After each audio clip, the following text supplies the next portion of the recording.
crea que el cuello de la jirafa se alarga para poder sobrevivir. Las cosas no ocurren así en biología.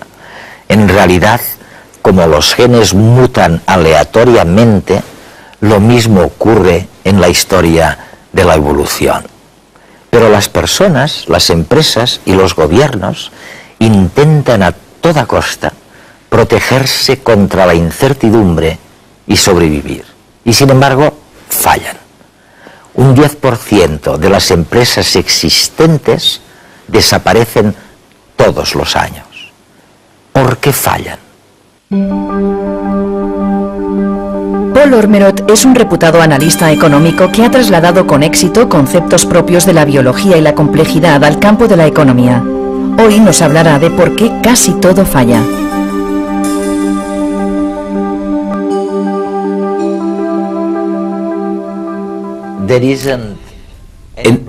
En biología no hay ningún tipo, en la evolución quiero decir, no hay ningún tipo de planificación. Las especies simplemente se extinguen sin previo aviso.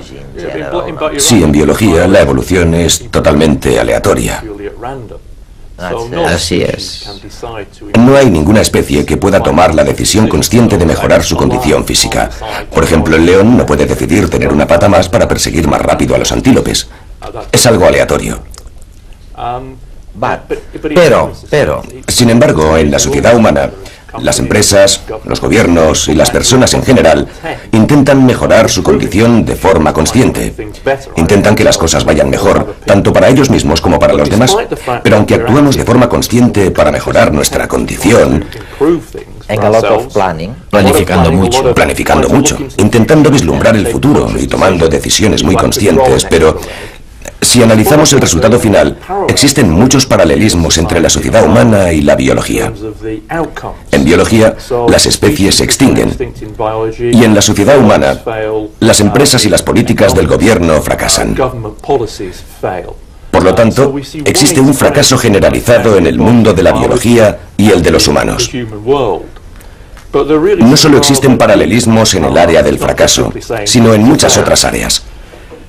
Si se estudian los patrones matemáticos del fracaso, estas similitudes son mucho más patentes. Estamos en realidad descodificando una serie de patrones y de relaciones e interacciones de la naturaleza que tú y otros como tú sugerís que pueden ser aplicables a nuestras vidas personales, a nuestras vidas corporativas o a los estados. ¿Por qué este novedoso concepto? Intentaré darte un ejemplo. Si echas un dado, nunca puedes prever cuál va a ser el siguiente número que saldrá, porque es una acción totalmente aleatoria. Pero si echas el dado un número de veces suficiente como, por ejemplo, 1.000.000 de veces, o haces que el ordenador lo haga por ti, podremos determinar que una de cada 6 veces saldrá el 1, una de cada 6 veces saldrá un 2, y así sucesivamente. Así que sabremos cuál será el resultado, la distribución de las posibilidades. Y eso es exactamente lo que analizamos cuando investigamos este nuevo tipo de relaciones del mundo biológico y el humano. Buscamos la probabilidad de que sucedan diferentes cosas.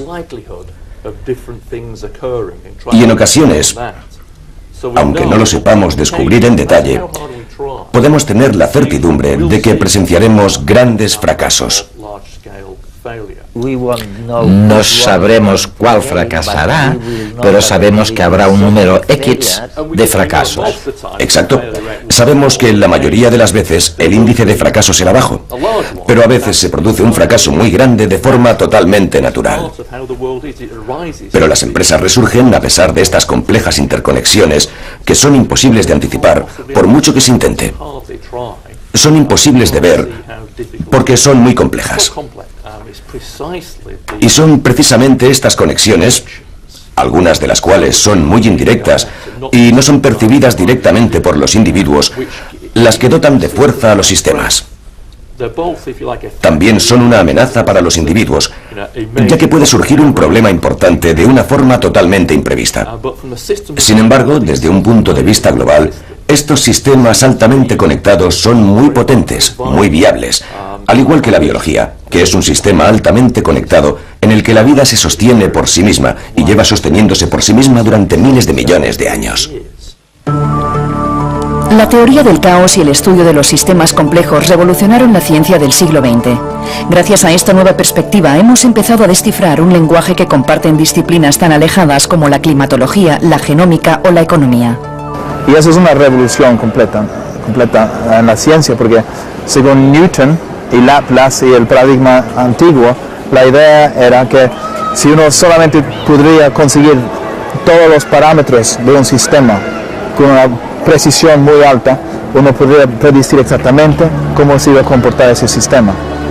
Ahora sabemos que eso es cierto solo en casos muy limitados, y que en casos complejos como en ecosistemas, en la sociedad, en relación con la tierra y el clima, quizás ya no podemos estar tan seguros. El profesor Harding es director del máster en ciencia holística del Schumacher College en Reino Unido. Sus conocimientos lo llevaron a colaborar con James Lovelock en el desarrollo de la teoría de Gaia. Para Harding, la biología puede enseñarnos mucho sobre economía. Para ser vivos necesitamos una membrana semipermeable. Lo vemos a través de las células también, ¿no?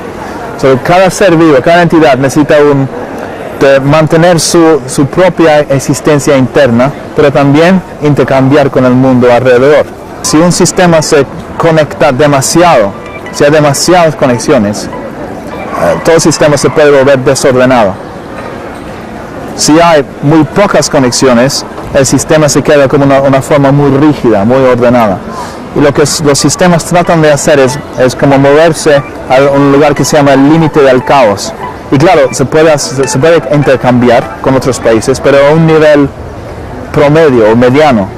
Y nosotros estamos quitando esas membranas semipermeables alrededor de los países. Y estamos, yo creo, sobreconectando la economía. Lo que tratamos de hacer en la ciencia holística, en nuestra maestría en ciencia holística en Schumacher College, no es de aplastar el razonamiento, eso sería terrible, y no de negar los grandes acontecimientos de la ciencia, pero de reunir la ciencia con un sentido más intuitivo, con las calidades. Tratamos de reunir los dos. Vamos a llevar gente a un ecosistema y vamos a pedirles sus reacciones al ecosistema. ¿Cuáles palabras pueden usar para describir el ecosistema? Feliz, alegre, triste, gris, amplio, restringido. Escriben sus palabras. Esas palabras se ponen en un análisis estadístico para ver cuáles son las similaridades entre esas palabras. Y luego hacemos mediciones cuantificadas en el ecosistema y vemos cuáles son las correspondencias. Hemos hecho un estudio muy pequeño y describimos que las correspondencias son muy buenas entre las percepciones de calidades y las percepciones cuantificadas. Paul, ¿hacia dónde crees que podemos encaminarnos? ¿Podemos aprender algo de la evolución o biología? Creo que podemos aprender que no solo es necesario ser flexibles, sino que es importante innovar, probar diferentes cosas. Creo que eso es lo más importante. Y en cierto modo, este es el camino que está siguiendo la economía. De hecho, hay un par o tres de economistas que han recibido recientemente el premio Nobel que consideran que la economía no se basa en la planificación racional, en gente intentando encontrar la mejor solución posible, sino en pensar que las personas tienen una habilidad mucho más limitada. Primero prueban una cosa y si falla, prueban otras.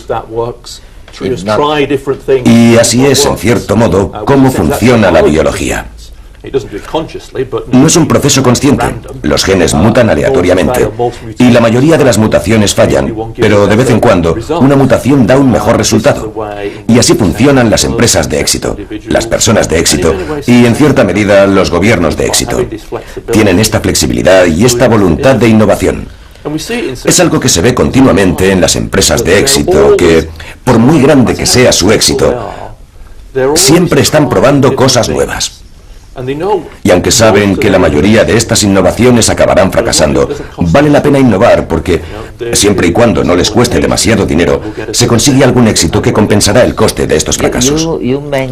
Tú mencionas el tema de las extinciones, en las que habría una relación entre el tamaño y la frecuencia. Sin duda alguna. En el pasado hubo un número muy reducido de extinciones muy grandes, desde el punto de vista del porcentaje de especies que se extinguieron, y esto es algo que relacionamos con el patrón de las empresas. En la mayoría de los períodos biológicos, las tasas de extinción son muy bajas. Por lo tanto, vemos muchas pequeñas extinciones y unas pocas grandes extinciones. Y es posible establecer una relación matemática entre estos elementos basada en la frecuencia con la que se producen los diferentes tamaños de extinciones. La mayoría son extinciones de pequeñas dimensiones. Apenas se ven extinciones grandes, aunque existen. Poquísimas. Por otro lado, si estudiamos el fenómeno de la desaparición de las empresas, suele sorprender el hecho, incluso a los economistas les sorprende este hecho, que más del 10% de todas las empresas desaparecen cada año, sean americanas o europeas, porque estos datos hacen referencia tanto a empresas americanas como europeas. Más del 10%. Cada año. Cada año. ¿Grandes o pequeñas? Ambas. No importa el tamaño. Es cierto que las empresas pequeñas presentan una mayor probabilidad de fracaso que las grandes, porque muchas cometen errores muy tontos a la hora de gestionar el cash flow. Lo hacen mal. Pero si una empresa lleva 2 o 3 años en funcionamiento, aunque sea pequeña, su tasa de extinción es muy similar incluso a la de las más grandes.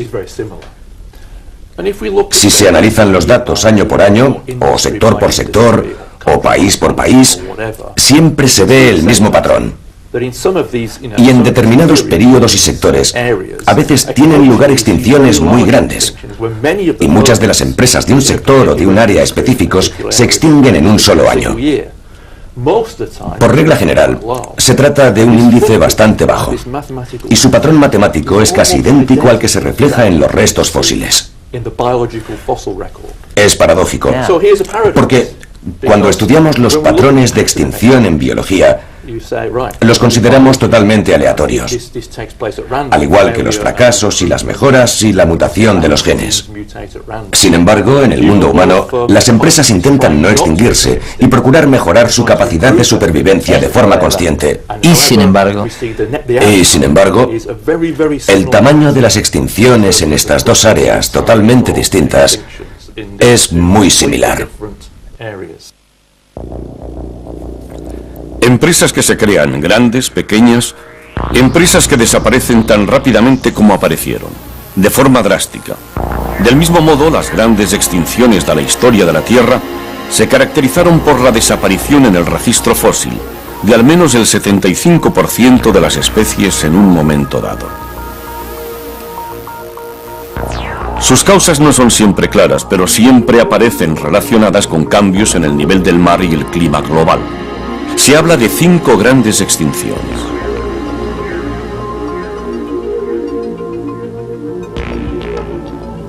La primera fue hace unos 440 millones de años. En esa época, la Tierra, que actualmente forma el Sáhara, se hallaba en el Polo Sur. Empezó una larga edad de hielo que provocó la aparición de los glaciares y un descenso del nivel del mar. Acabó con la vida de un 85% de las especies de ese momento. Hace unos 364 millones de años tuvo lugar la segunda. Poco se conoce de sus causas, pero se sabe que se cebó en las especies marinas. Pero la madre de todas las extinciones todavía estaba por llegar. Sucedió hace 245 millones de años y se llevó por delante el 95% de todas las especies que habitaban el planeta.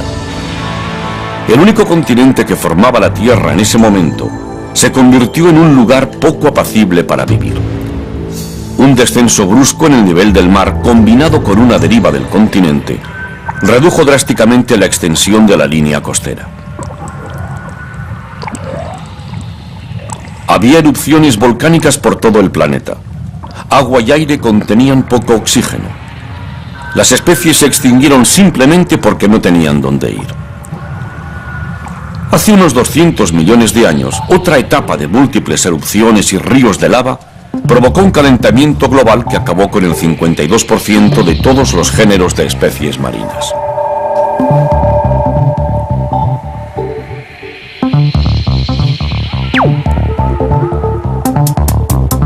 La extinción más reciente también ha sido la más cinematográfica. El impacto de un enorme asteroide contra la Tierra acabó con los dinosaurios hace 65 millones de años. El espacio ecológico que dejaron permitió la gran expansión de los mamíferos. Como una buena estrategia empresarial, aprovecharon la situación para posicionarse en el mercado. Pero tarde o temprano todo termina desapareciendo. Cada año se destruyen un 10% de las empresas que existen. El 99,9% de las especies que alguna vez han poblado la faz de la Tierra ya no están entre nosotros. Se mire como se mire, el futuro es la extinción. La diferencia radica en que cuando se habla de la evolución, se piensa, bueno, en cosas como se cayó un meteorito o que pasó algo similar y nadie busca las causas básicas del fracaso. Pero hay personas como tú que buscáis estas causas en el mundo económico y creéis que el fracaso se debe a algún motivo concreto. Bueno, ¿a qué se debe? Es una pregunta interesante. En las extinciones analizamos dos causas. En primer lugar, se puede tratar de algo externo, de algo que cae, un meteorito o algo así, y esto tiene su paralelismo en la economía. Por ejemplo, en el mundo occidental, bien sea en España o en Gran Bretaña, da igual, si estallara de repente una guerra en Oriente Medio y el precio del petróleo subiera a $150 el barril, muchas empresas se extinguirían como resultado de este hecho. Sería tan chocante para ellas como que cayera un meteorito en España. Es lo mismo. Pero más recientemente, y esto es algo muy interesante, los biólogos han empezado a estudiar las extinciones derivadas de la interacción entre las especies. Es verdad. El hecho de que una especie mejore su condición puede influir sobre la condición de muchas otras especies de una forma inimaginable, porque las conexiones son muy complejas y a veces no son competidores inmediatos. Especies muy alejadas entre sí pueden verse afectadas, positiva o negativamente, por la mejora de la capacidad de supervivencia de una de ellas. En la otra parte del mundo. Esto mismo es aplicable a las empresas. Las empresas se identifican por sus competidores directos. En España, por ejemplo, Telefónica tiene competidores en el mercado de las telecomunicaciones y sabe quiénes son, pero desconoce los avances innovadores que se pueden estar desarrollando en algún rincón de Estados Unidos, China, India o incluso Europa, que pueden acabar provocando su extinción. Por ejemplo, a principios de los años 80 o finales de los 70, IBM dominaba el mundo de los ordenadores y pensaba que la única forma de poder tener ordenadores era teniendo un mainframe gigante, tan grande como esta habitación. Eso es lo que debía utilizarse. Sin embargo, en los garajes de California había una serie de tipos raros, hippies y excéntricos, que comenzaron a producir unos ordenadores personales que casi provocaron la extinción de IBM. IBM se salvó por los pelos gracias a su alianza con Microsoft. Si tú hubieras sido uno de los directivos de IBM, jamás hubieras imaginado que un hippie iluminado de California podía inventar algo que estuviera a punto de destruir toda tu empresa. Son precisamente estas formas imprevistas de interacción las que cuentan.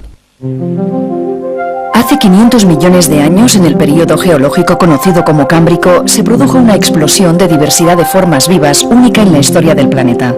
En los restos del yacimiento de Murero, en Zaragoza, queda un testimonio fósil único en el mundo, que muestra unos mares donde los trilobites eran los reyes. Los trilobites fueron los reyes de los mares cámbricos. Aparecieron en este periodo geológico y se extinguieron 300 millones de años después. Murero es una localidad clásica para el estudio de los trilobites por el alto número de especies que hemos encontrado, cerca de 70 y unos 30 géneros. Podemos ver ahora saber que fueron los primeros organismos que tuvieron un dimorfismo sexual, es decir, que tenían los machos y las hembras completamente separados. Vemos en esta pieza dos ejemplares, uno con una parte final muy alargada, probablemente para la bolsa de incubación, y otra más corta, que sería probablemente el macho. Uno de los principales procesos fue el proceso de esqueletización por el que los animales consiguieron sintetizar minerales del agua del mar.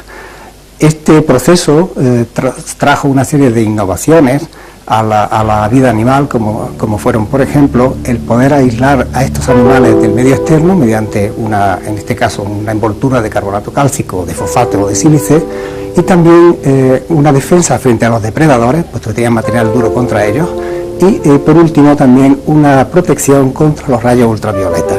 Un ejemplo de ello lo tenemos en los antecesores de las estrellas de mar, los edrioasteroideos, que son muy abundantes en Murero y que desarrollaron un esqueleto de carbonato cálcico con miles de placas que se ensamblaban y que permitían, adicionando placas, ir creciendo el esqueleto y construir, en este caso, un endoesqueleto, un esqueleto interno que le hizo muchísimo más resistente a los medios energéticos, a los medios marinos en que vivían. Otros componentes del yacimiento paleontológico de Murero son los organismos de cuerpo blando. Son organismos muy difíciles de fosilizar y solo se encuentran en muy pocas localidades en el mundo. En Murero los encontramos, tenemos excelentes ejemplos de algas, tenemos ejemplos muy bonitos de esponjas, como el que vemos aquí a continuación.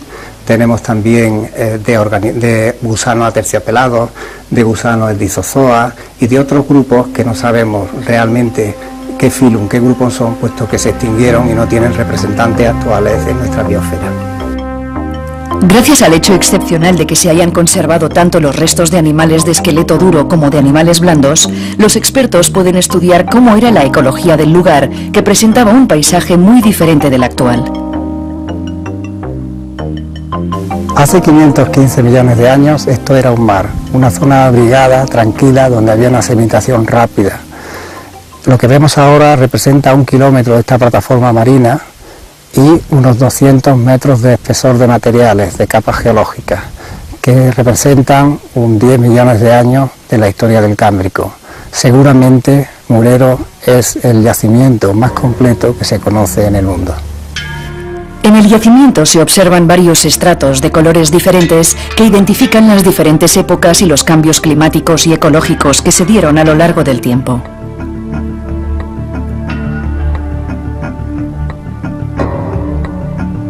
Estamos en un límite entre dos grandes épocas del Cámbrico. La época del Cámbrico inferior, representada por estos estratos grises que están poblados de praderas de esponjas y de familias de trilobites, y la época del Cámbrico medio, que está representada por otras familias de trilobites. En medio tenemos un gran evento de extinción llamado el evento Valdenieves, que es un evento global de primer orden y que extingue la mayoría, el 90% de las familias de trilobites, y los grupos que pasan a través de este evento de Valdenieves, representado por esta arcilla y estos niveles arenosos, están miniaturizados por el problema de que no tienen nutrientes. La característica fundamental del yacimiento de Murero es la gran abundancia de fósiles que contienen sus rocas. A veces encontramos por metro cuadrado varios cientos de miles de ejemplares. Esto hace de Murero un sitio ideal para realizar estudios de cómo fue la explosión de la vida en el Cámbrico. Las hipótesis que nosotros manejamos actualmente es que se sucedieron una serie de extinciones selectivas que extinguieron parte de estas faunas que iban apareciendo y fueron seguidas de otras radiaciones que dieron lugar a nuevos modelos estructurales. Al final del Cámbrico, los cambios climáticos importantes que se sucedieron dieron al traste con toda esta primera biosfera animal de la historia de la Tierra.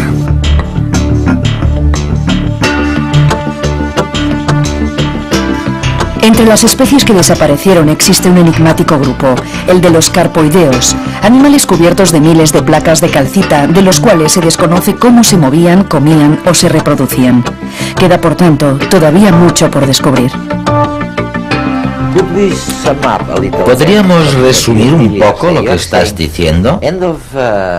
Tú dices que, bueno, que a fines del siglo XIX y principios del XX se produjo una gran revolución industrial con las grandes multinacionales y que esta explosión de riqueza y de empleo generó una teoría general que supuestamente permitía explicarlo todo.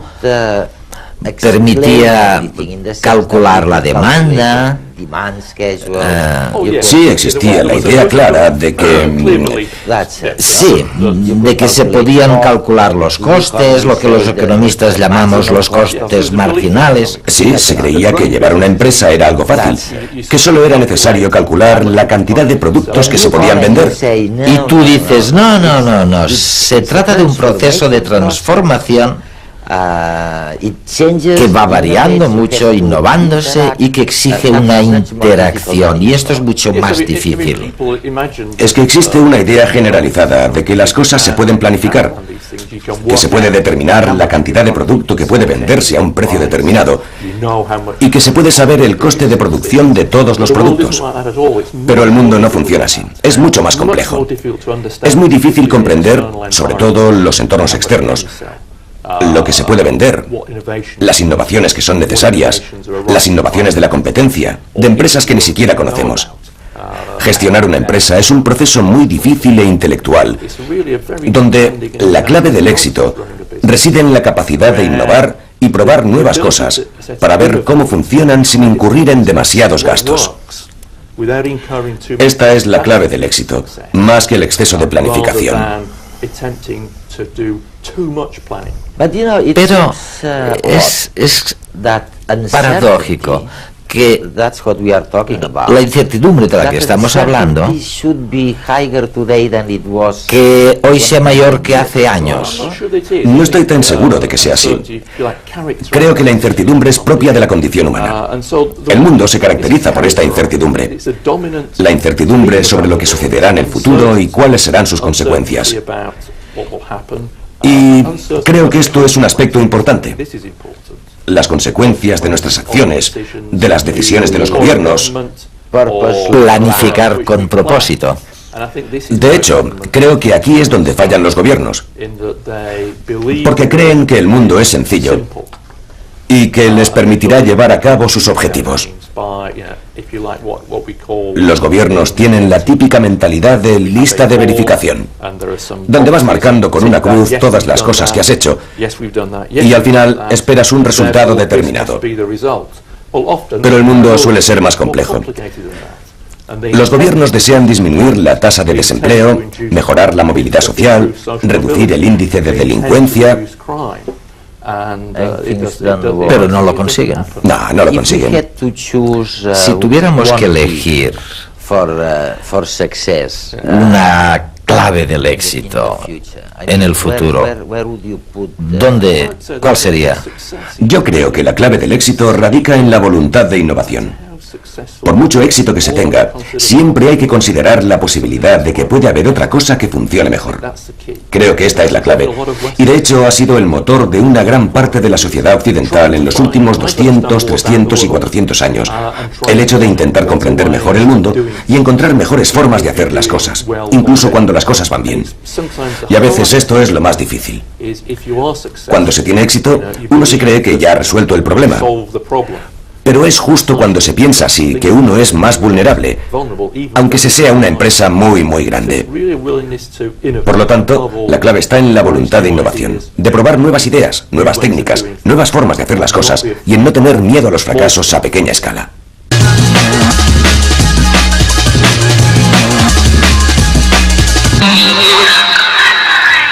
Un equipo de científicos australianos y españoles ha descubierto cómo afectan los genes que inducen cáncer a las zonas sanas del ADN responsables de controlar el crecimiento masivo de células.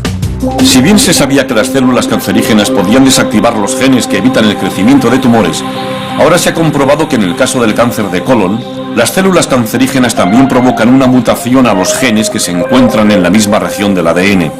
Se desactivan tras un proceso de mutilación y una vez silenciados, incrementa la capacidad destructiva. Ahora que los científicos son capaces de entender mejor el comportamiento de las células cancerígenas, esperan poder detectar antes el cáncer de colon, aparte de verificar si sucede lo mismo en otro tipo de cánceres. Además, con el fin de mejorar el tratamiento, se está estudiando la forma de volver a activar los genes que han sido desactivados por las células cancerígenas. ¿Qué es lo que hace que algunas personas sean más inteligentes que otras? Una nueva investigación revela que la clave está en la forma en que se desarrolla el cerebro, más que en el tamaño. Siempre se había pensado que las personas que muestran mayor inteligencia es por la cantidad de materia gris que tienen. Pero ahora se ha descubierto que no solo depende de ella. Los científicos han estudiado la dinámica de la maduración de la corteza cerebral, tanto de niños listos como de niños de inteligencia promedio, y han observado diferencias. Los niños con el coeficiente intelectual más elevado tienen una corteza más delgada a los 7 años de edad, pero esta tiende a engrosar rápidamente, así que cumplen 12 años. El resto de niños tienen un crecimiento más gradual. Aunque la masa de la corteza cerebral no es el único factor que influye en la inteligencia, los científicos aseguran que el estímulo precoz y la interacción del medio ambiente también son fundamentales en el desarrollo del cerebro. A partir de fotografías tomadas por satélites, un equipo de científicos de la Universidad de Navarra ha sido capaz de estimar la humedad superficial de una cuenca agrícola. Los científicos han analizado 7 fotografías tomadas por 2 satélites radar, el RADARSAT-1 y el ENVISAT. Aunque la información que muestran es muy valiosa, los científicos han necesitado analizar la rugosidad del terreno para estimar con más precisión el estado hídrico de las superficies agrícolas. La rugosidad depende del cultivo y labores que se apliquen al terreno. Para ello han diseñado un perfilómetro láser que les proporciona información de los relieves del territorio estudiado. Con esta nueva técnica, los científicos cuentan con más información para poder detectar condiciones de estrés hídrico de las zonas estudiadas, analizar las necesidades de riego de los cultivos, así como evaluar los daños producidos por sequías. Científicos de la University College de Londres han descubierto que los lagos ocultos bajo la superficie de la Antártida están conectados por una red de ríos que transportan miles de kilómetros de agua. Los lagos subterráneos de la Antártida siempre han sido un misterio. Por un lado se pensaba que el Polo Sur era demasiado frío para albergar agua en estado líquido por debajo de la capa de hielo. Pero estudios con satélites de los años 70 demostraron la presencia de lagos a varios kilómetros bajo la superficie. Además se pensaba que los lagos estaban estancados, por lo que no había comunicación entre ellos. Pero un reciente estudio basado con imágenes de unos satélites de la Agencia Espacial Europea han demostrado que los lagos no son ecosistemas aislados, sino que están interconectados. Los expertos ahora advierten que cualquier estudio internacional que tenga como finalidad perforar los lagos debe ser revisado con cautela, puesto que podría contaminar otros reservorios de agua.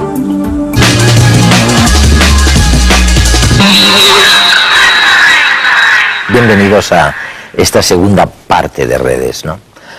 Es un tema que también interesa a todo el mundo, aunque solo fallen unos pocos. ¿Por qué fallan las cosas, las empresas, los gobiernos? Y es paradójico cuando pensamos en la historia de la evolución, en donde no hay ninguna planificación. Como decía Paul Ormerod en la primera parte del programa, un león no puede planificar sacar una quinta pata para correr más a prisa, ¿no? Y en cambio nosotros estamos planificando todo el rato, las empresas a 2 años, a 1 año, a 5 años, a 10 años, y los dos fallan, los que planifican y los que no planifican, ¿no? ¿Nos puede enseñar algo los fallos y los éxitos en el mundo biológico? O sea, estamos aprendiendo, tenemos algo que aprender, ¿nos ha enseñado algo la evolución, Sí, yo pienso que nos puede enseñar muchísimo. El peligro está en caer en identificar excesivamente la ecología o la biología con respecto a la economía. Son mundos paralelos y Paul Ormerod lo ha dicho muy bien cuando habla de paralelismos, porque hay paralelismos, pero no es lo mismo. Entonces, dentro de estos paralelismos podemos decir, por ejemplo, que en la biología o en la ecología existe el elemento genético, por una parte, mientras que en la economía pues tenemos la tecnología. En la ecología existen predadores y presas, Y en la economía pues tenemos competidores, proveedores, agentes, etcétera, etcétera. Por lo tanto, sí se puede hacer estudios comparativos en el que a veces chocan, a veces tienen cosas en común y otras no. Una de ellas, por ejemplo, es el tiempo. El proceso de adaptabilidad biológico es mucho más lento en las empresas, por ejemplo, y otras muchas más que no. Sí. Otro tema importante es la unidad de medida. ¿Cuál es? La empresa, es el individuo, es la estrategia, es la tecnología de cada... es un meme, como lo explicaba Dawkins. ¿De qué estamos hablando? O simplemente es de una especie en concreto. Es decir, que entre la biología y la economía, la biología guión la ecología y la economía o la economía de la empresa hay paralelismos, pero hace 500 millones de años, hace un rato, era el periodo cámbrico. En paleontología se considera que es un periodo riquísimo de proliferación de especies, hubo una riqueza. Hoy se está pensando en algunas de las causas, ahora no vamos a entrar en eso, pero con relación a otros periodos posteriores, el cámbrico ha quedado como uno de los periodos más ricos. En economía, entre 1880 y 1910, hay un periodo brutal, o sea, en que nacen realmente las empresas y las multinacionales y es... los economistas me decís que básicamente se debió a dos cosas, a los inversores anónimos, que no tenías por qué ni conocerlos, y a la responsabilidad limitada, en el sentido de que uno invertía en un negocio, pero no ponía en peligro su casa, ¿no? Lo que fuera, pero el hecho es que hubo un periodo muy rico en innovaciones económicas. ¿Estamos en un periodo igualmente rico en innovación o estamos en un periodo muy flojo? ¿Muere más? Muere de ganas de algo. No, ahora exactamente no estamos en ese periodo, pienso yo. Kaufman, que es uno de los padres de la complejidad, un biólogo, pone el ejemplo. Bueno, Kaufman, aparte de ser un biólogo, se introdujo en el campo de la economía, por lo tanto, viene muy bien al caso. Puso el ejemplo de la bicicleta. Cuando se inventó la bicicleta, surgieron infinidad de modelos de bicicleta, de diseños. Sí. Infinidad. Un poco como el mundo cámbrico en el que están mencionando hace casi 500 millones de años. Surgieron infinidad de modelos. Pero ¿qué es lo que ocurre? Que poco a poco se da un proceso de restricciones de diseño y poco a poco, en el transcurso del tiempo, la bicicleta hoy en día está tan perfeccionada que simplemente se pueden dar mínimos cambios, mínimos, hoy en día. Entonces, si todo esto lo aplicas a la tecnología en general, es cada vez más difícil llevar a cabo eso, pero siempre que haya un cámbrico, digamos. Exactamente, pero siempre surgen nuevas tecnologías que parten de cero, más o menos, ¿no? Oye, luego me vais a explicar por qué hay fracasos tan sonados y os voy a pasar un reportaje primero sobre esto. Cuando surge una empresa, como cuando aparece una especie nueva, nadie puede predecir si tendrá éxito. Es una de las cosas más difíciles que hay, porque cuando nace una empresa normalmente nace a veces de una forma espontánea, otras veces surge de la casualidad, otras veces surge incluso de estrepitosos fracasos. Las casualidades también forman parte, y los accidentes, de lo que sería la prosperidad o el triunfo de una empresa. Esta compañía, que fue la que inventó la tirita y que inventó también los polvos de talco, obtuvo estos triunfos a partir de casualidades. Los polvos de talco, porque cuando unas yesos que hacía para las personas que se rompían, por ejemplo, el brazo, producían picores y la gente le pedía un producto que aliviara esas molestias. Descubrieron que poniendo unos saquitos de esos polvos en los yesos se aliviaba el dolor, pero es que al final la gente acabó pidiendo más el polvo de talco que no el yeso. Nos sorprendería ver que muchas de las grandes empresas que han prosperado surgieron más bien de la casualidad, de la suerte, de muchos factores distintos. No suelen salir de ideas, al contrario, normalmente cuando se vive de una sola idea se suele fracasar porque siempre hay alguien que lo hace mejor.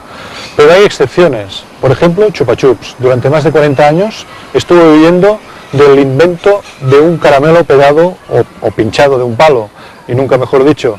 Eso fue un invento que le duró hasta principios de los años 2000, en que, como sucede con todo producto o con la misma evolución de las especies, tuvo que ver y tuvo que evolucionar y dedicarse a hacer otros productos para no morir. Algunas empresas parecen moverse como pez en el agua en épocas de vacas flacas. Las empresas forman parte de un entorno, hasta el extremo que deben adaptarse a él para satisfacer la demanda que se les solicita. Rebobinemos, vayámonos a la posguerra. Lluís Carulla, un hombre que iba para notario, tuvo que abandonar ese proyecto por la guerra civil. Se convirtió en empresario a partir de la intención de cubrir la necesidad de la sociedad, viendo que en una época de escasez un buen puchero de caldo era muy necesario. Así surgió Gallina Blanca y unos años después los cubitos de caldo Avegrem. La clave, adaptarse al medio. Las acciones del rinoceronte están por los suelos. La destrucción de su hábitat lo está llevando a la bancarrota. En el mundo de la empresa también hay víctimas de la evolución, como pasa con las especies. El mundo, la sociedad, es cambiante y hay que estar preparado para reinventarse, si no, se muere. Hay empresas que surgieron, que tuvieron muchísimo éxito, pero que no supieron adaptarse a los cambios. Por ejemplo, Polaroid vivió durante muchos años de la ventaja competitiva de ofrecernos las fotografías casi al instante. Pero ¿qué pasó? Fue víctima de los cambios. El nacimiento de la película de Super 8, el vídeo, no supo adaptarse y murió. Hoy es únicamente una marca que forma parte de un grupo que fabrica otras cosas. Pero incluso al borde de la extinción, una mutación, un giro inesperado puede representar la salvación. Es un mundo cambiante y hay que estar preparado para reinventarse. Por ejemplo, Apple. Apple era un fabricante básicamente de ordenadores. Lo que hizo es tener una gran crisis, vender pocos ordenadores y llegar a un punto en el que tuvo que repensarse y pensar que tenía que sacar algo al mercado, ser ingenioso y sacar un producto que realmente provocara una revolución. Lo hizo con el iPod y fusionó 3 industrias que hasta entonces no se había hecho: informática, electrónica de consumo, industria discográfica en un solo producto. Gran éxito. Todos esos ingresos y esa gran revolución le han permitido revolucionar también su rama tradicional de ordenadores. Pero no siempre una mente pensante es garantía de éxito. Hay ejemplos de grandes fracasos también en el mundo de las empresas, posibilidad de adaptarse o tratar de vender cosas que en realidad no son lo que parecen o aparentan, ¿no? Por ejemplo, Terra empezó como un invento en una época en la que estaban muy de moda las grandes empresas.com, había muchísimas expectativas, pero como bien se dice, aunque la mona se vista de seda y aunque haya momentos de fiebres bursátiles, que las hay siempre en el mundo de la empresa y en el mundo de las finanzas, llega un momento en que se descubre la verdad, y la prueba es que al final Telefónica acabó comprando Terra por menos de la mitad de lo que le había vendido a los pequeños accionistas. No hay fórmulas preestablecidas para no terminar con el agua al cuello y pasar a la posteridad como especie o como empresa. No hay recetas mágicas ni patrones, porque a veces intentamos emular uno de esos patrones con una empresa de éxito y aplicarlo a otra, y obtenemos un rotundo fracaso. La clave es que sabemos que hay ingredientes, muchas veces sabemos cuáles son, pero el problema es que no sabemos cuáles son las proporciones. Ese es el secreto. Dime, ibas...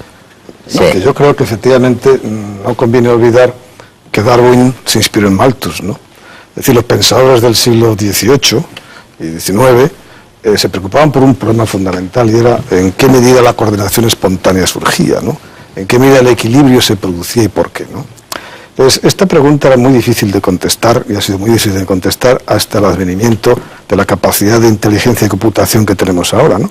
Porque ahora hemos descubierto efectivamente que el todo, la institución, puede ser tremendamente potente y estable, a pesar de que cada uno de sus elementos, cada uno de sus agentes, sea incluso cero inteligente. Hay un trabajo, y esto tiene mucho que ver con la tesis de Paul Ormer. Pero las instituciones fallan.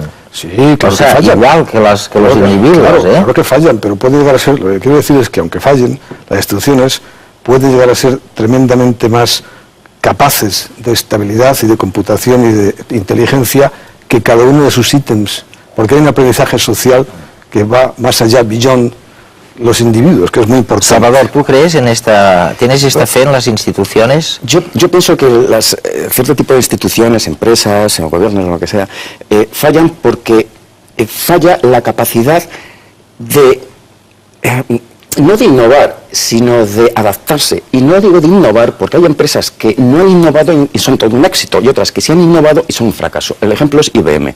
IBM realmente, después de todo un éxito de durante décadas, ha fracasado a pesar de los altísimos gastos en investigación y desarrollo, porque ha habido otras empresas que en vez de innovar se han dedicado a copiar. Y entonces hay empresas hoy en día de ordenadores, en la mente de todos, que gracias a simplemente a utilizar la estrategia de copiar han podido vencer a la innovación. Eso no significa que innovar es malo o es negativo y copiar es positivo. Lo que quiero decir es que depende de un contexto, de un entorno determinado, a veces es mejor innovar y otras veces es mejor copiar. Sumarse a las innovaciones. Claro, lo que quiero decir es que lo que sí hay que hacer es adaptarse. Eso es clave, adaptarse, utilizando cualquier estrategia. Copiar, un camaleón se copia constantemente el entorno. Es decir, copiar es fundamental, pero innovar, que tiene mucha fama hoy en día el concepto de innovar, hay que innovar. Bueno, depende del contexto y el entorno en el que estamos hablando. Pero si la muerte de las empresas no es nada negativo, es la propia evolución, ¿no? Lo que importa es, la tasa relativa, sí, pregúntale a los inversores, a los accionistas. Pregúntale al señor que muere, pero las personas fallecen felizmente y se renueva, ¿no? También fallecen las empresas. No es nada, no me parece que sea el dato más relevante. El dato más relevante sería alguna especie de flujo promedio entre las que entran y salen, ¿no? Eso sería mucho más interesante que el ratio de las que mueren, ¿no? Y ahí hemos avanzado muchísimo en capacidad de generar valor, no solamente valor, sino también riqueza. La riqueza que ahora tenemos es impresionante comparada con la que había hace 100 años, ¿no? Es decir, prácticamente en cualquier país occidental, es decir, que estoy con ello incluyendo más de la mitad de la población del mundo, tiene una esperanza de vida que se ha prolongado en porcentajes asombrosos en la última centuria. Por tanto, yo creo que efectivamente no es nada negativo que las empresas mueran. Lo malo sería que mueran las que no deben morir, pero eso parece ser que no suele ocurrir. Por definición, sobrevive la mejor. Bueno, no es un problema grave, ¿no? Otra cosa es, si tuviéramos una varita mágica para predecir qué causa, efectivamente, el que una empresa concreta o un sector muera. Yo creo que es una pregunta, salvo un análisis ex post mortem, un análisis forense, que es hacia atrás, hacia adelante, es una pregunta incontestable prácticamente, ¿no? Y la otra cara de la moneda del éxito forma parte del avance y de la adaptabilidad. Tienen que morir, evidentemente, aquellas que no se adaptan. Salvador insiste mucho en la palabra adaptarse, ¿no? O sea, saber adaptarse, y a mí eso me suena perfectamente normal, quiero decir, ahí está Darwin, ¿no? Ahí están las especies, las que no se adaptan. Pero vosotros, que tenéis experiencia de los pacientes y de los que tienen éxito, aparte de esta genérica de incapacidad de adaptarse, ¿hay algunos factores específicos que habéis determinado, que habéis detectado por los que las empresas fallan? Pues en mi opinión personal, yo creo que un factor clave es la incapacidad de exploración. Es decir, ya les va bien, como están y en principio explotan su éxito excesivamente, ¿no? Y no exploran. Yo creo que es fundamental explorar. Y en esa exploración, pues probablemente de 5 iniciativas, 4 no son válidas, pero la quinta es la supervivencia, ¿no? Entonces las empresas deben explorar. En esa actividad de generación de riqueza que hay que descubrir, que es la explotación y la exploración, hay que combinar hábilmente las dos. Salvador, ¿tú ves otra? Sí, estoy totalmente de acuerdo con lo que está diciendo, y de hecho cuando comenté antes sobre la bicicleta, el desarrollo tecnológico de la bicicleta, la primera fase de multitud de diseños es la exploración de la que estás hablando, y luego cuando se encuentra un diseño aceptable, un diseño adecuado, semi-optimizador, entonces es cuando se insiste en ese modelo, ¿no? Y esa es la manera, a mi entender, estoy de acuerdo contigo, correcta, de evitar el fracaso, de mejorar. Claro, fíjate que la bicicleta se llama bicycle, 2 ciclos, o sea, el concepto de bicicleta son 2 ruedas. Y fíjate cómo ha evolucionado en los últimos 40 o 50 años, ¿no? Y todavía queda mucho por evolucionar, porque lo que damos es un atributo con la bicicleta, con 2 ruedas que debemos dar un atributo. Ya se ve perfectamente, estoy seguro, de que hay cantidad ya hay empresas preparadas para presentar el próximo modelo, concepto de bicicleta, muy alternativo al que ahora vemos. No quiero hacer previsiones, pero podría lucubrar de lo que podemos ver, ¿no?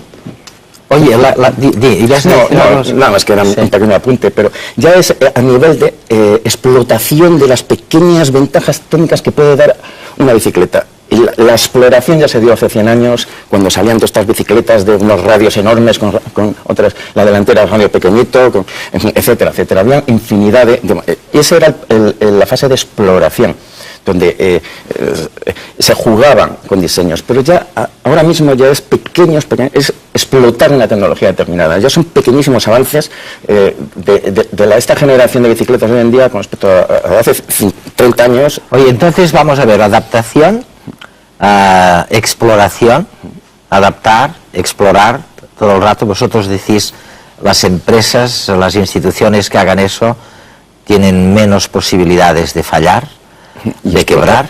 Y explotar. Y luego explotar, dices. Sí, explotar aquella tecnología. Lo que ya va bien, pero... Claro, lo que va bien hay que explotarlo.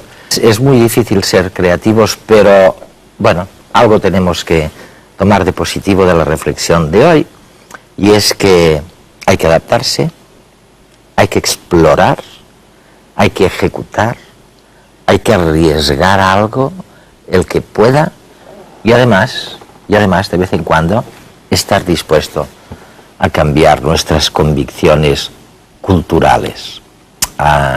Con estas ideas les dejo. Hasta la próxima semana.